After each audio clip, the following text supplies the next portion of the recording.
Hello, and welcome to the Once Again podcast. We are your hosts, Ashley and Jason. In this episode, we will be discussing episodes 4 through 6 of The Mandalorian Season 3. We will be recapping the events of these 3 episodes and possibly discussing where we expect the show to go from here. Consider this your one and only spoiler warning. So have your Force-sensitive child play paintball. Let your new Republic buddy visit you and your weird cult on your secret planet. Realize that there are still separatist sympathizers still out there, and enjoy this episode. So the first episode I guess we're going to discuss is Season 3, Episode 4, which is called Chapter 20, The Foundling. Which already let us know it was going to be a Grogu episode. Yeah, and it's directed by Carl, or was it about the other guy's son? Oh, maybe. Maybe. Still a Grogu episode. Yeah, directed by Carl Weathers, written by Jon Favreau and Dave Filoni, and it premiered March 22nd, 2023. So, this episode made me laugh to start out with by Din Djarin being like, "Okay, Grogu, you gotta do combat training. Here's the little Yoda alien." Yeah. The little Oh, the paintball shooter? The paintball shooter that they happen to have in Grogu size. And yeah. I was like, why are we giving Grogu little weapons? Yeah, and the way that he's looking at him and everything, too. Like, what the hell, man? Like, yeah. And Bo-Katan's just like, he's very proud of you, that's all. Yeah. That's all. And meanwhile, Grogu's like, Auntie Bo, that's silly. What are we doing? Yeah. I got the Force. I don't need to combat train. And that other kid that he has to go against, who's presumably the alpha of the children, I guess, because he like beat all the other ones. Mm-hmm. He's like, you want me to fight him? He's so small. And like, he's baby. Yeah, and Din's like, oh, you don't know what he can do. Din's like, he's 50 years old. Give me a break. I honestly thought that this could go hard until they gave Grogu the paintball weapon. I was like, oh, he's gonna force choke this kid. Like, he's like, we've seen him force choke people before. He's gonna force choke this kid. Yeah, like, I was like, Din, do they know that he has Force powers? Like, do they know? Yeah, Din, you know Mandalorians don't like Jedi, right? Like, yeah, you know, I'm like, what are we doing here? But yeah, Grogu wins. Yeah, they play paintball. He gets shot twice, and then on the third try, which is the one that matters, does the flippy flip and go beep, beep, beep, beep. Yeah, he shoots the other kid 3 times, and then he wins. So he's the best. And then a giant dragon dinosaur shows up and kidnaps that kid. And I'm like, why are you people still on this planet? Like, you had a giant alligator dinosaur show up and eat some people. Now you have it. And the thing is, too, is they're like, oh, yeah, this isn't the first time that this has happened. Like, we've done this a lot. And we can't use our jetpacks to keep up with him. So, yeah, it just happened. And we don't use our spaceships for some reason either. Like, but Bo-Katan does. She gets in a spaceship and... She's like, yeah, we're going to do a hunting party, obviously, because she's like, I'm not letting this kid be kidnapped. Like, Auntie Bo to the rescue. Yeah, and I forget his name, but it's the kid of one of the Mandalorians that doesn't like Din. Paz Vizsla, yeah. Yeah, he's the big one that I think always has, like, the machine gun. Yeah. He's the berserker. Yeah. Berserker mode. Yeah, and Mando. It's his son that gets kidnapped and everything. He's the tank of the party, guys. Yeah. He's the paladin. Yeah. But, so they go on this rescue mission. Meanwhile, the armorer, which I sent you that photo of the armorer at the Star Wars Celebration. Mm-hmm. Right? Yeah, that mask needs to come off. I didn't realize that she was Amara from Supernatural. I was like, oh, baby, when I saw her. I was like, forget about Bo-Katan. Get her out of here. I was like the armorer all the way right now. Oh. But, so she takes Grogu and she's like, hey, you know, I'm going to make you another little piece of Mandalorian armor since you won the paintball contest. And as she's, like, hammering on the Beskar, he starts having flashbacks to when the Jedi Temple fell. Like, Anakin Skywalker and the clones attack on the Jedi Temple. And he gets rescued by human Jar Jar Binks. Yeah! Who gets a nice cameo here. By Jedi Master Kelleran Beck. Yes. And this is... well after the internet has discussed this and talked about it, that we're going to have this episode come out. But it was cool to see him get a cameo here. Like, you know. Also, in the Naboo forces were there helping him, too. Yes, that's very pretty true. Sweet. Yeah, like, that was a good, nod to the fact that he had been... Yes. Jar Jar. He himself was part he is Naboo. also from Naboo. Yeah. I just thought it was like... Which also makes me go, what are the Nabooians doing right now? Yeah. True. I didn't think about that. You're right. But of all the planets we go to in all these shows, yeah, we have not gone back to Naboo ever. No. What's Naboo got going on? Someday, maybe that's where Thrawn's hiding out, or I should mention, neither one of us have watched Episode 7. It came out today, but neither one of us have watched it. So for all I know, we're in Naboo at Episode 7. I just want to say that now. Yeah, that's true. We should get that out of the way. I have no idea. Episode 7 is out. We just have not watched it. So we got the Grogu flashback of him being rescued from the Jedi Temple. Like, man, trauma. Yeah, which he gets to be a cool Jedi that fights with 2 lightsabers, and everything like that. And then we flash back to the present day, and the Mandalorian party is going to rescue the kid. Which, as soon as they showed the heat signature in there, I was like, "Oh, it's going to be baby dragons. Like, it's not going to be the kid." And it's not. And I was like, the kid's dead now. It's been like 2 days. He's alive, though, and that's the crazy part. He's alive inside the stomach of this dragon thing, whatever it is. It spits it out to feed it to the babies. Yes. And, eventually the Mandalorians, they're fighting the big one, and they eventually manage to kill it. I think Bo-Katan is the one that kills it. I don't think it's Din, if I remember correctly. And they rescue the kid. They fly down in their jetpack and rescue the kid and everything like that.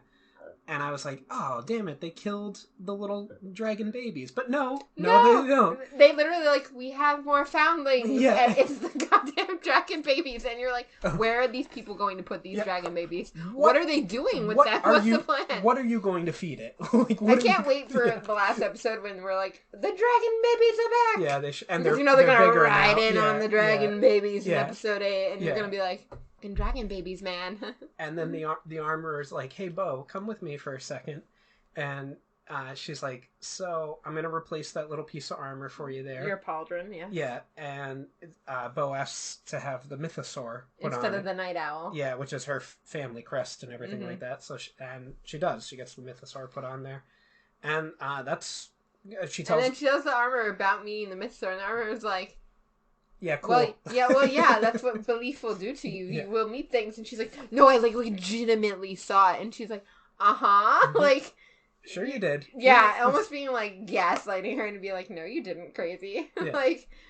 And that's kind of where that episode ends. And we move on to season 3, episode 5, chapter 21, The Pirate. The pirates came back into it. That was something that you predicted in they were going to come back. I mean, they couldn't be in the first episode a little bit and not come back at some point.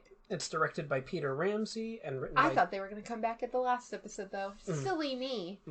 And directed by Jon Favreau. Written by Jon Favreau. And it premiered March 29th, 2023. And so the pirates come back and they invade Navarro. I can never remember his name. Grief Kargra. He gets High Magistrate Grief Kargra. Yeah. He gets a message to Carson Teva Carson Teva, that New Republic guy that we know. Yes. He's the one that we know. He needs help, and even though Navarro is an independent planet, he's asking for the Republic's help here and everything like that. He goes back to Coruscant to get approval to bring a squad there to get rid of the pirates and everything. And this is where we get the Tim Meadows cameo, which he does look at Grief Karga for a little bit, which I was very worried that they were going to do, oh, it's his son. I said that in our last episode, that I was very worried that they were going to be like, oh, it's his son, blah, blah, blah. But they didn't do that, thankfully. And then, what's her name? The officer. Oh, I can't remember her name. Well, anyway, she's like, no, we don't need to send a squadron there. Navarro's an independent system, blah, blah, blah.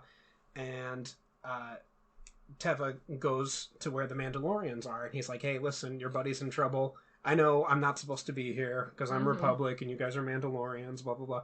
But your buddy's in trouble. You need to go rescue him.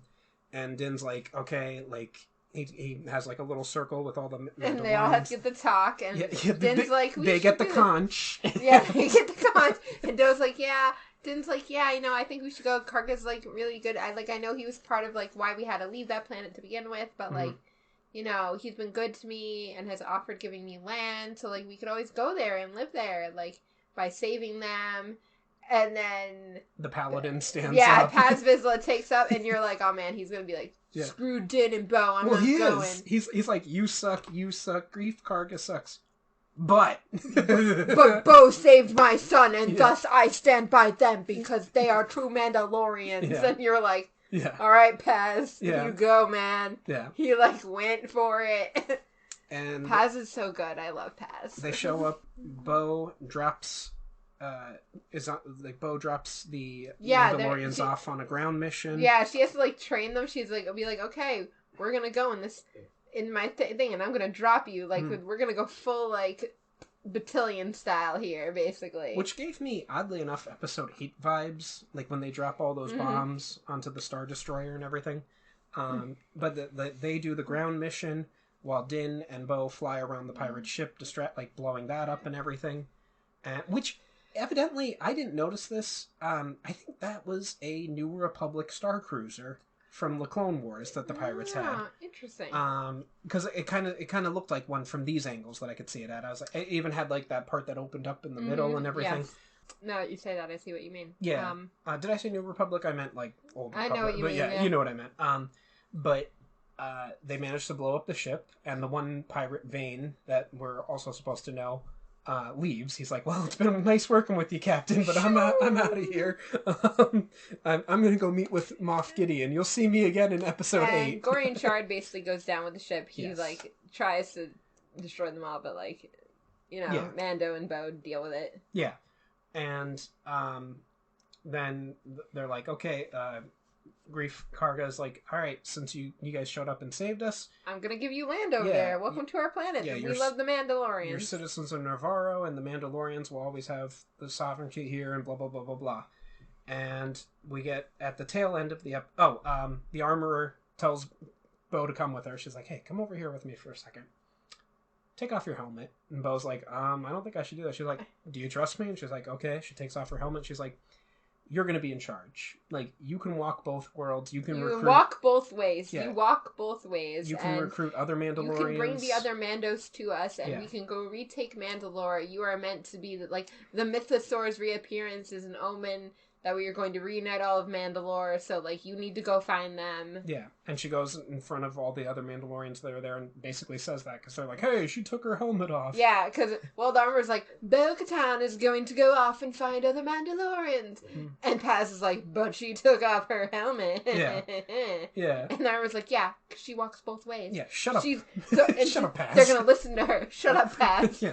I'm in charge of this unit. Yes. And we get a little tail bit at the end where Treva's traveling through space and he comes across the ship that was supposed to have Moff Gideon on it, and it's been destroyed, which I kind of thought that we were going to get, I can't remember what it's called now, but that, the not Death Troopers, the zombie trooper, like the storm troopers that were zombies. Mm-hmm. I know what you're talking about. I got the vibe that I was like, oh my god, are they going to do that zombie storyline here? Like, because I expected... That would be cool. Yeah, I expected one of the bodies to, open its eye and be like, ran, everything. But, no, Moff Gideon has escaped. The ship that he was in was blown up. His body's not there. But left behind is Beskar, alloy, so it's looking like it was Mandalorians that got him out of there, even though it's probably just framing Mandalorians for it. Who knows? Framing Mandalorians, or I will say, because we know that they are guns for hire, as is the title of the next episode, that it could have been Axel's. And they do have an Imperial ship in the next episode. And they do, and they've had an Imperial ship for a while. Yeah. But also the fact that happened, and I think that leads to some implications for Bo, who is now going to be in charge of them. Yeah. So we move on to Season 3, Episode 6, Chapter 22, Guns for Hire, directed by Bryce Dallas Howard and written by Jon Favreau. It premiered April 5th, 2023. So, Bo-Katan and Din and Grogu go to the idyllic planet Palazar 15, which I know you have opinions about this episode. I'm gonna get out of the way. Okay. I am not a fan of Jack Black, so just seeing him pop up on the screen immediately takes me out of it. Also, I feel like he's that kind of famous where I personally cannot disassociate him, him himself, enough with his character. So for me, it's not like I could be like, oh, he's Captain Bombardier. I can't think that. I'm just okay, Jack Black, what are we doing here, Jack Black? And that takes me out of my fantasy world. So it kind of kills this episode for me, despite this episode otherwise having a lot of interesting things going on and good elements. him in particular takes me, like, out of the story is the issue. I get that. Not so much Lizzo, but, like, Lizzo, that's fine. Honestly, Jack Black, though, takes me out. Like, if you didn't tell me if it was Lizzo beforehand, I probably wouldn't have even recognized that it's Lizzo, to be honest. I feel the same way about Lizzo as you do. And I feel the same way about Jack Black as you do. It didn't take me out of it as much as yours. What took me out of it personally was the opener to this episode, where we have the Mon Calamari, who doesn't sound like Kevin Akbar, yeah. Yeah, Admiral Akbar. Or I guess he's not. Well, he's dead now anyway.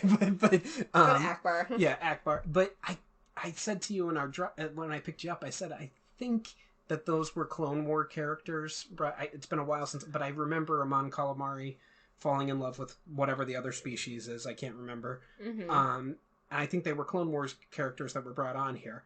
I could be wrong, but if I remember it correctly, he didn't sound like Admiral Akbar in that episode anyway. So having the voice, whatever. Admiral Akbar sounds the way that Admiral Akbar sounds. It's just my assumption would be that all Mon Calamari sound like that. Mm-hmm. But I'm wrong. Or have a similar accent, at least. Yeah, but I'm wrong. Not all humans sound the same, so why should I assume all Mon Calamari sound the same? That's speciesist of me. I guess. But that took me out of it for a little bit, like just seeing that. Although it also had a very Star Trek feel to it at the beginning of that episode, like because they were hailing each other's ships and everything like that. Like actually, a lot of this felt very like Star Trek-y. Like, we're on this like idyllic planet where things are going on, and then but like, secretly, yeah. But secretly, Christopher Lloyd is up to no good. Yeah, which he's also a Star Trek villain. Yes. So, yes. So it's definitely odd. Like it definitely had that vibe, and like maybe that's what they were going for all I know. Possibly. Because even like the look of it didn't feel very Star Warsy. No. Like it was very colorful, but not in the way that Naboo outfits were colorful. Like Naboo is also very like dramatic like that. I would say with the outfits, but it felt a little. The Duchess was. She was her out. Like she even had a thing behind her that was like rainbow colored and everything, but. I think that's purposely because it's supposed to be a planet that rehabilitated Imperials and Separatists are on now. Rehabilitated in quotations there, but we find out that the planet is full of droids, which we know Din just loves droids, and they're the workers of the planet. And I thought that they were going to do an old Star Wars plot where C-3PO leads a droid rebellion. But it wasn't that at all. It turns out that they're being messed with by this nanobot virus thing that turns them hostile. Yes, that they get at a droid bar, which is... Yeah. The fact that there's a droid bar, like that's the thing where I'm like, man, that's such an interesting, like, thing to be going on. Yeah. Like, there's a droid bar where droids can, like, get some updates and, like, hang out. Yeah. And, but it turns out the nanobots were ordered by Christopher Lloyd, who, is the head of the security of this planet, and he did this because he's secretly been a separatist this whole time. Like, he even mentions Count Dooku was a great man and all this, and I was like, that's so interesting. Like, I never stopped to think about how, like, because Dooku and Grievous both died, that, like, the separatist movement just ended, because Palpatine had no need for it anymore. He was emperor now. He's in charge of everything. What does he need the separatists for? Like, it was like, no. And he sent Anakin to go kill all the other leaders of the separatist movement and everything like that on Mustafar. Like, it's like, but there would still be separatist remnants in the Star Wars universe. And I was like, still believe in that. Yeah. We just haven't seen any. Yeah. And I was like, that's very interesting. But, Bo and Din capture him. He was going to hit the big red button that turned all the droids hostile. But I was like... Yeah. Which I thought Grogu was going to stop him, but it was Bo. And they did all this because they had to meet with the other Mandalorians that were on the planet, run by... Axe Wolves. Yeah. He's in charge of them now. And they did all this, and they get an audience with those Mandalorians. And... Axe is like, hold on, I need to say this first. Yeah. But they save the planet, they get the audience, but they also get the key to Palazar, which I'm like, maybe that'll come back. Then they also knight Grogu. Yeah. Which is hilarious. Yeah. That might come back at some point. I have thoughts. We'll get into like that when we're done. Oh, and I didn't mention that Din, because he's friends with that one I can't remember what the species is The called. Ungwats. Ungwats. Yes, thank you. Because he was friends with that one Ungwat back in season 1. He knew how to speak to them and everything like that. And he was like, I have spoken. And Bo was like, what was that? And he was like, dude, I just know how to speak to them, okay? Yeah, that was fantastic. So anyway, they get the audience with the other Mandalorians. And Axe is like, no, I'm in charge, Bo. You suck, blah, blah, blah. And she's like, yeah, fight me for it. And he's like, okay. Like, and she wins. Yeah, she mops the floor with them.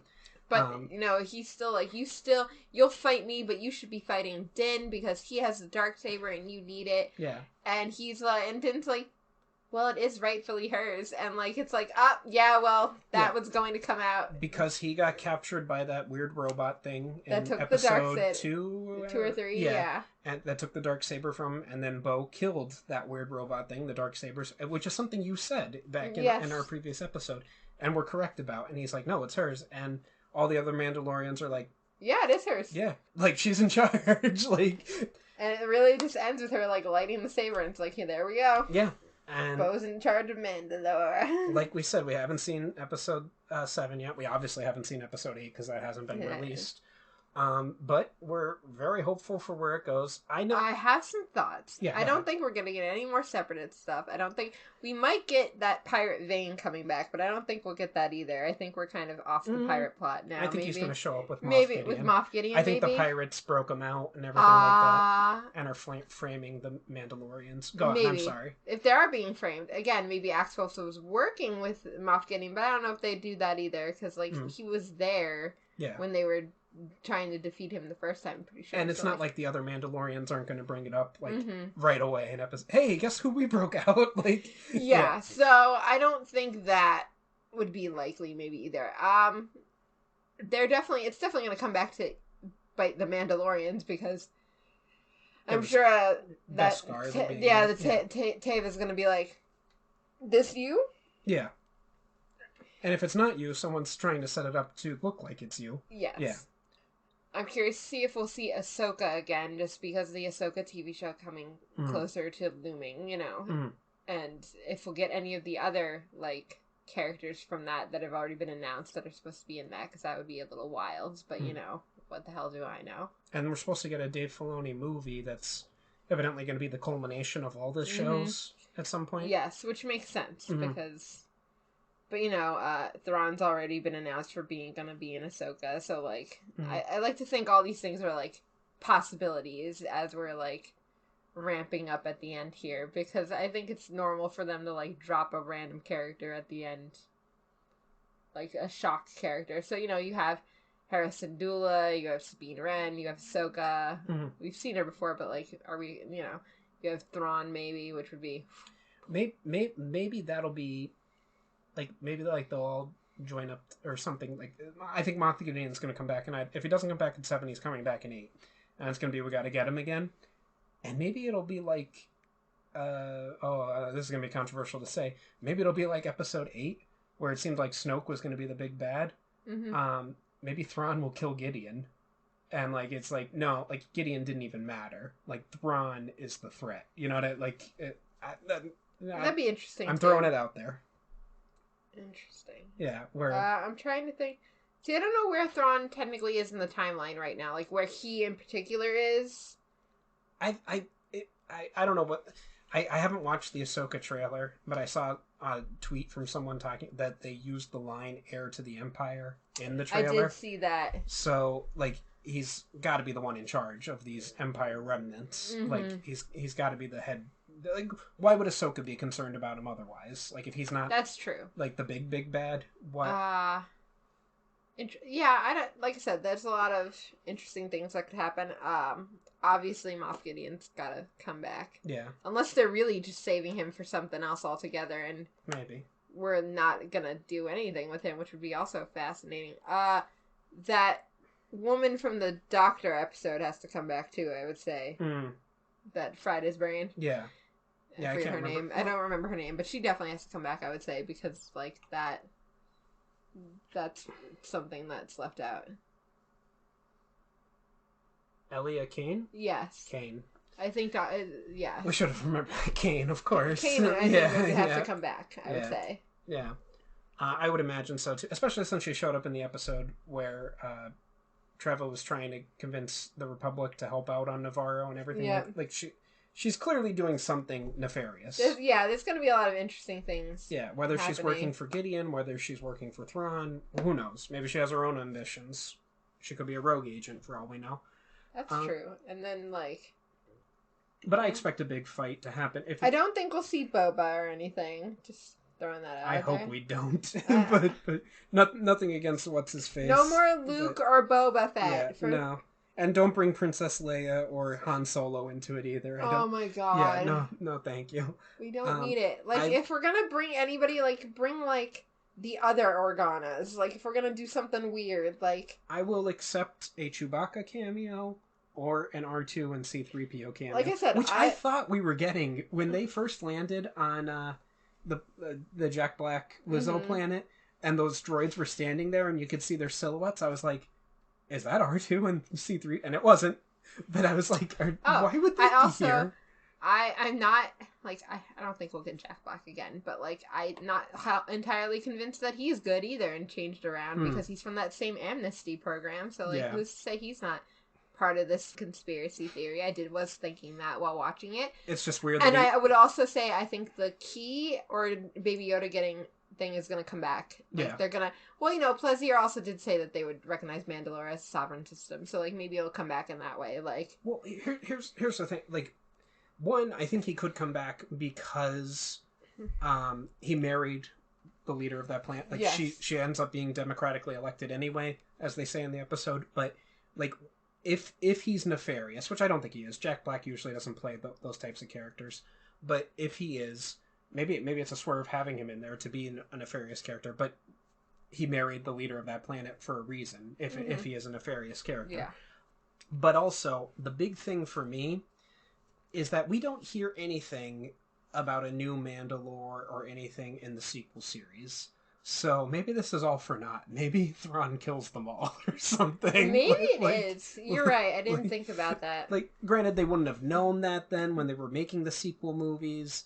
Like, but there's nothing else to implicate, like, a new Mandalorian. But here's the thing, like, you don't think that they would have, like... I know that they don't think that far ahead, but you don't think it would have been, like, come up in meetings already as, like a random, like, thing. A Princess Leia line about the Mandalorian system or something. Like the Mandalore is coming back, or, like, something. Like... Yeah. Like, I'm not saying, like, they 100% knew, like, oh, yeah, we're trying to get them back on Mandalore. Like, but, like, you're not going to tell me that there wasn't, like, some kind of, like... little thing there. Like, inkling and, like... storyboarding and stuff for a million different things where they were, like... post-it note there or something. Yeah. Like, I imagine there's just a giant, like, show Bibles that had, like, multiple that are, like, okay, here's what we're doing, here's possibilities. I would say that they do that, except... Here's what we can reference as, like, a maybe... Except they threw out Episode 9 after the reaction that the fans had for Episode 8.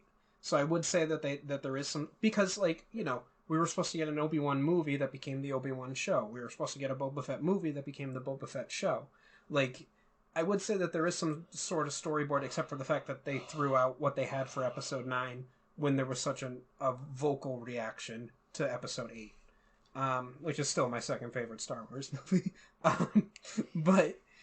And somewhere a Star Wars boy is crying. Yeah, that's fine. I want to lick up their tears like like Cartman did in that episode of South Park where he killed that kid's parents. Oh my god. But yeah, we're getting way off track here. But anything else you'd like to say about this? No, I mean that's all my like random predictions. I mean, I don't know. I'd like Baby Yoda to talk. Grogu talking would be interesting. Yeah. That would be a good shock if we were looking for some, like, shock value somewhere. Maybe he won't have a first word. Maybe he'll have a first words, and he'll say, "This is the way." Oh. Episode 8 ends with him, "This is the way." Yeah, little Grogu going, "This is the way." The way the way, yeah. The way this is. And they're all like, "Ah, shit." No, we did just talk about how the Mon Calamari all don't sound the same. Maybe Grogu... Maybe that's why they did that. They were trying to, like, get us used to the fact that... That he's not going to sound like Yoda. I mean, I don't think we ever heard Yaddle speak. I don't think so either. Yeah, so we don't have her Yaddle speech. speaks like an idiot. But even if we did, Yoda's over 800 years old.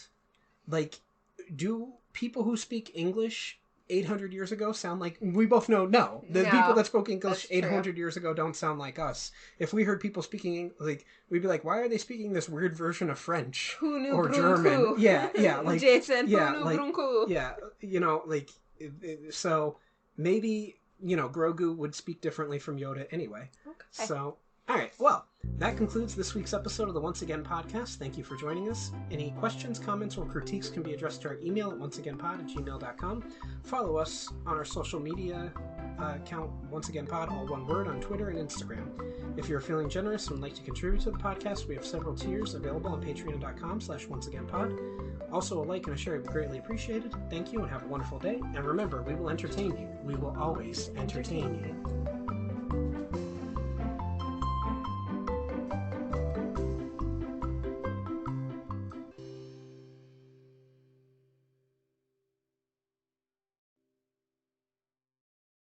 Rumpelstiltskin always says that magic comes with a price.